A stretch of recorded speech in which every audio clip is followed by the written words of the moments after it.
কাজে এটা হলো ষড়যন্ত্র, আবার সে আধিপত্যবাদকে ফিরে আনার জন্য, আবার আওয়ামী লীগকে ফিরে আনার জন্য। এটা একটা ষড়যন্ত্র। আর আমাদের এখানে কোথাও নাই, আমাদের উপমহাদেশে নাই, এটা এই সিস্টেমে নাই, কেউ বুঝেই না। তারপর এটা কি হবে? মার্কেটটা ঝুলন্ত পার্লামেন্ট হবে করে 7ই নভেম্বর সেদিন জিয়া রহমানের হাতে রাষ্ট্র ক্ষমতা বুঝিয়ে দিয়েছিলেন। মনে করেছিলেন এই জিয়া যে স্বাধীনতার ঘোষণা করেছে তার হাতেই স্বাধীনতা নিশ্চিত হতে পারে, গণতন্ত্র নিশ্চিত হতে পারে। সেই কারণে কিন্তু জিয়া রহমানকে ক্ষমতায় নিয়ে এসেছিলেন। জিয়া রহমান কু করে মার্শালও দিয়ে ক্ষমতায় আসেন না।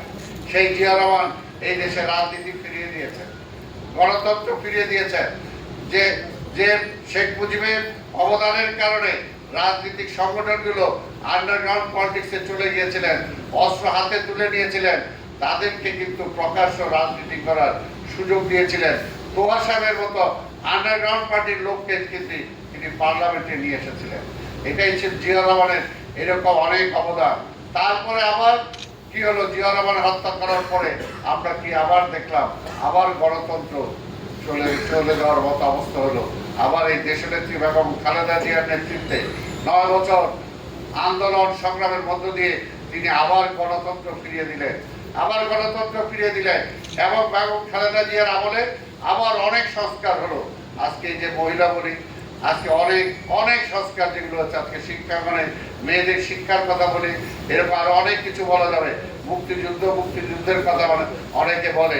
এই মুক্তিযুদ্ধ মন্ত্রণালয় তিনি সৃষ্টি করেছেন খালেদা জিয়া, এরকম অনেক কিছু সংস্কার তিনি করেছেন। আবার সেই বেগম খালেদা জিয়াকে কুচক্রীরা ষড়যন্ত্র করে বেগম খালেদা জিয়াকে আবার ক্ষমতা থেকে সরিয়ে দিয়ে কি দেখলাম আমরা, যে 111 হলো। সেই 111-এর পরে আমরা দেখলাম যে আবার রাজনীতিবিদদের হাত থেকে যখন ক্ষমতা চলে গেল, এবং শেখ হাসিনা প্রকাশ্যে আপনারা দেখেছেন বলেছে, আমার ক্ষমতায় দাও, তোমরা যা যা অপরাধ করছো সব মাফ করে দিব, তোমরা যেভাবে চাও সেভাবে হবে। তারপরে গণতন্ত্র শেষ হয়ে গেল।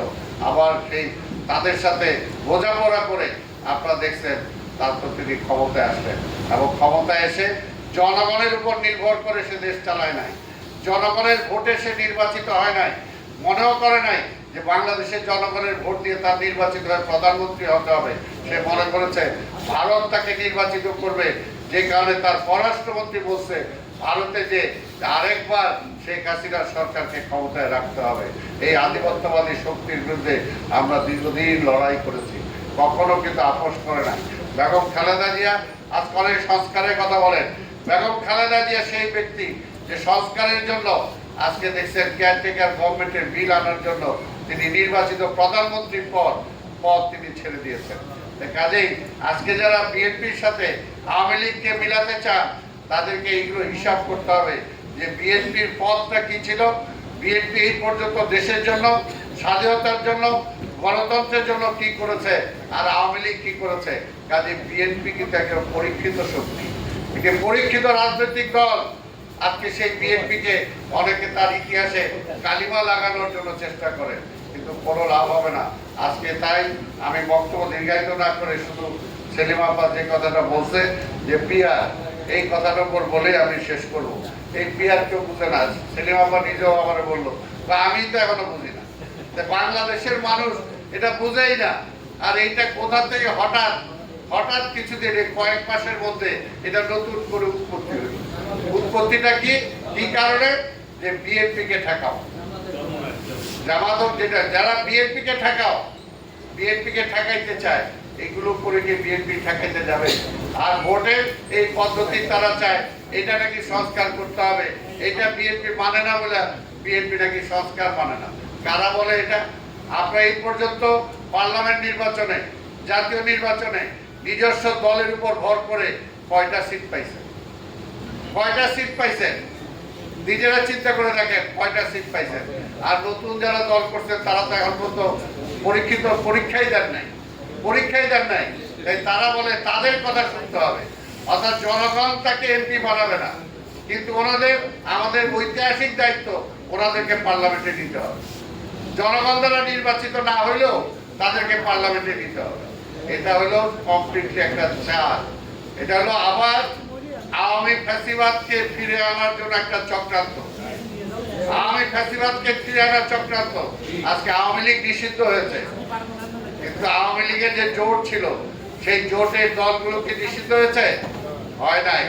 কাজেই সেই যে কোনো একটা জোটের যে কোনো একটা দলের ব্যানারে যদি আওয়ামী লীগের লোকজন নির্বাচনে দাঁড়ায়, আর শেখ হাসিনা তো প্রকাশ্য হয়ে থেকে 2 দিন অন্তর অন্তর বক্তৃতা দিতেছে, মেসেজ দিতেছে, উনি যদি দেয় যে দেশটাকে ষড়যন্ত্র করার জন্য ওই মার্কায় আমরা প্রার্থী সব দাঁড়ায় দাও, তখন কি আপনি কি করবেন? এই সরকার কি করবে? তাহলে কি আপনি ঠেকাইতে পারবেন? কাজে এইটা হলো ষড়যন্ত্র, আবার সে আধিপত্যবাদকে ফিরে আনার জন্য, আবার আওয়ামী লীগকে ফিরে আনার জন্য। এটা একটা ষড়যন্ত্র। আর আমাদের এখানে কোথাও নাই, আমাদের উপমহাদেশে নাই, এটা এই সিস্টেমে নাই, কেউ বুঝেই না। তারপর এটা কি হবে? একটা ঝুলন্ত পার্লামেন্ট হবে, ঝুলন্ত পার্লামেন্ট। অর্থাৎ সংখ্যা অনুযায়ী আজকে মনে করেন যে 42% হোক বা 50% হোক, যদি আজকে সদস্য ভোট দেয় বিএনপিকে, দেখা গেল যে সেখানে হয়তো অ্যাবসলিউট মেজরিটি আমাদের হলো না, তখন দেখা যায় যে অনেক কিছু করা যাবে। তারপরে জোট করে আপনাকে সরকার করতে হবে, 2 দিন পর পর সরকার পরিবর্তন হবে, 2 দিন পর পর সরকার পরিবর্তন হবে। জাপানের মতো দেশ, এত উন্নত দেশ, সেখানে এই সিস্টেম আছে, কিন্তু সেখানেও কিন্তু পুরোপুরি 100 ভাগ নাই, 100 ভাগ নাই। একটা সীমিত অংশের জন্য এই সিস্টেম তারা চালু করছে, তারপরেও কিন্তু 2 দিন পর পর তাদের প্রধানমন্ত্রী চেঞ্জ হয়ে যায়। বাংলাদেশের অর্থনীতিতে এটা কোনোভাবেই সম্ভব না যে একটা ঝুলন্ত পার্লামেন্ট, একটা ঝুলন্ত পার্লামেন্ট যখন হবে, তখন কঠিন কোনো সিদ্ধান্ত নিতে পারবে না, কঠিন কোনো কাজ করতে পারবে না। আরেকটা তারা চাইতেছে কি, জাতীয় সংসদ নির্বাচনের আগে স্থানীয় সংসদ নির্বাচন দিতে হবে। স্থানীয় আজকে বলতে চাই, দীর্ঘ 17টা বছর এই যে যারা রক্ত দিয়ে গেল, বা 5ই আগস্টে যারা রক্ত দিল, তারা তো ইউনিয়ন পরিষদের চেয়ারম্যান বানানোর জন্য রক্ত দিচ্ছে।